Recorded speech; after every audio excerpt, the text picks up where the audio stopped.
આ છે આપણું જૂનું ગામ ઉખડમોરા ભુજ કચ્છ સમેરગર દાદાનું સ્થાનિક. આ છે આપણો ગામનો વ્યૂ. કેવું લાગે છે? અત્યારે જોગીનગર ગામમાં બધા રહે છે, પણ આપણે અહીંયા મંદિરો ને થોડાક રહેશે. અહીંયા 8-10 ઘર છે. સામે દેખાય છે શંકર બાપાનું મંદિર કષ્ટભંજન. બાવાજી કરી રહ્યા છે પૂજાની તૈયારીઓ. હમણાં ચાલુ થઈ ગયા છે આરતી. બાવાજી હવે દીવા પ્રગટાવે. શંકર બાપાનું મંદિર. જય ભળી જય ભળી.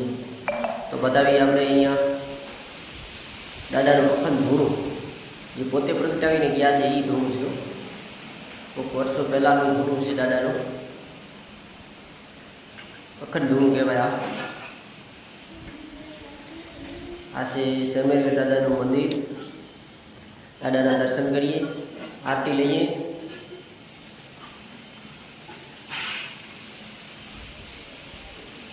ચાલો દાદાના દર્શન કરાવીએ બધાને.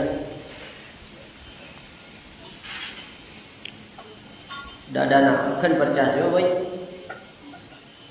કોઈ પણ આમાં બીમાર થઈ ગયા હોય, માનતા લે તો અહીંયા દાદો પરચો પૂરે. ચાલો કરીએ દાદાના દર્શન. જય દાદા. આ છે આપણી દાદાની લિંગ મૂર્તિ.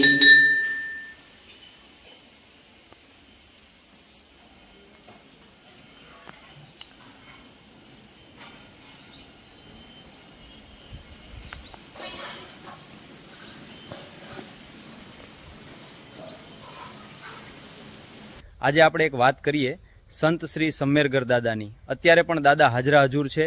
ઉખડમોરા ગામમાં દાદાની સમાધિ આવેલી છે અને દાદાએ જીવતા સમાધિ લીધેલી છે. એ સમાધિ લીધી ત્યારે ઉખડમોરા ગામમાં ભૂત બહુ હતા.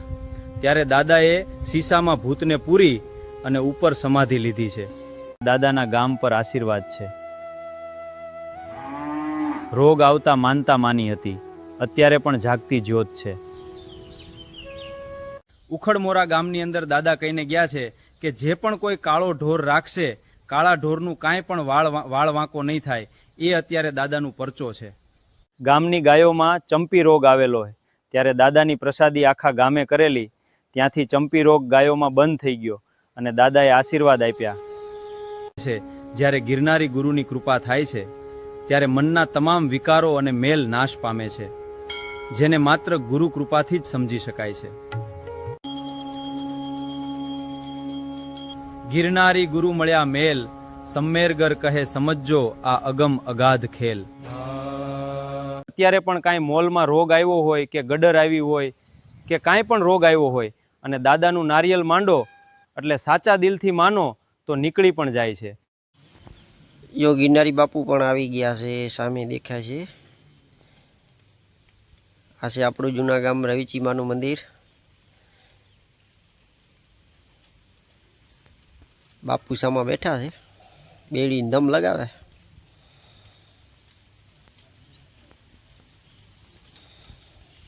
બાપુ શું બોલે એ સમજાતો નથી. જો સમેરગર દાદાની આરતીની તૈયારી થાય છે. બાવાજી સામે આરતીની તૈયારી કરે છે. આજે દાદાની લઈ આરતી. આ છે મંદિર.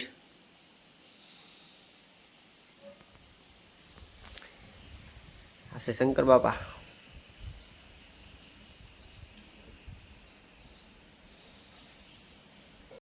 મિત્રો આ થઈ ગઈ આરતીની તૈયારી ચાલુ.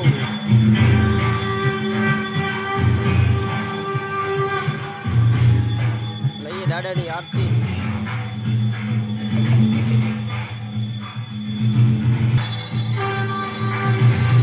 શંકર બાપાની આરતી થઈ ગઈ ચાલુ.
શ્રી સમીરકા દાદાની આરતી લાઈવ ચાલુ જુઓ મિત્રો.